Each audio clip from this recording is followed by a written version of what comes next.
ಕ್ರಿಸ್ತನಲ್ಲಿ ಪ್ರೀತಿಯಿಂದ ಕರೆಯಲ್ಪಟ್ಟಂತಹ ಎಲ್ಲ ನನ್ನ ಸಹೋದರ ಸಹೋದರಿಯರಿಗೆ ಯೇಸು ಕ್ರಿಸ್ತ ನಾಮದ ಮುಖಾಂತರ ವಂದಿಸುತ್ತಾ ಏಪ್ರಿಲ್ 25ಕ್ಕೆ ನೇಮಕವಾದ ರಾತ್ರಿಯಾಗಿತ್ತೆ. ನಾನು ದೇವರನ್ನು ಸೇವಿಸಿ ಸ್ತೋತ್ರ ಸಲ್ಲಿಸುತ್ತೇನೆ. ನಾನು ಹಗಲಿರುಳು ನನ್ನ ಪ್ರಾರ್ಥನೆಗಳಲ್ಲಿ ನಿನ್ನನ್ನು ತಪ್ಪದೆ ಜ್ಞಾಪಕ ಮಾಡುತ್ತೇನೆ.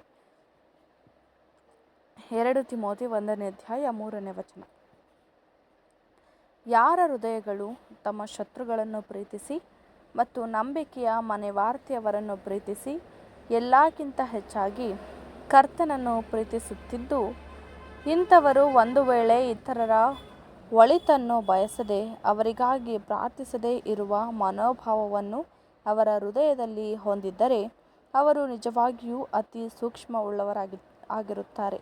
ಅಂತಹ ಹೃದಯಗಳಲ್ಲಿ ಕೋಪ, ಕಹಿತನ, ಜಗಳ, ಹೊಟ್ಟೆಕಿಚ್ಚು ಎಂಬುದಕ್ಕೆ ಜಾಗವೇ ಇರುವುದಿಲ್ಲ. ಅಂತಹ ಹೃದಯಗಳಲ್ಲಿ ಪವಿತ್ರ ಅಭಿಷೇಕದ ಎಣ್ಣೆಯನ್ನು ಪ್ರತಿನಿಧಿಸುವ ದೇವರ ಪ್ರೀತಿಯು ಚೆಲ್ಲಿರುತ್ತದೆ. ಪರಿಶುದ್ಧನಿಂದ ತೈಲ ಲೇಪನ ಹೊಂದಿ ಎಲ್ಲ ಸಂವೇದನೆಗಳನ್ನು ನಯಗೊಳಿಸುತ್ತದೆ. ಮುಖಭಾವವನ್ನು ಮಾತ್ರವಲ್ಲದೆ ನಾಲಿಗೆ ಮತ್ತು ಹೃದಯವನ್ನು ಸಮಗೊಳಿಸುತ್ತದೆ, ಏಕೆಂದರೆ ಹೃದಯದ ಸಮೃದ್ಧಿಯಿಂದ ಬಾಯಿ ಮಾತನಾಡುತ್ತದೆ ಮತ್ತು ಕಹಿ ನೀರು ಶುದ್ಧ ಬುಗ್ಗೆಯಿಂದ ಬರಲು ಸಾಧ್ಯವಿಲ್ಲ ಎಂಬುದೇ. ಆಮೆನ್.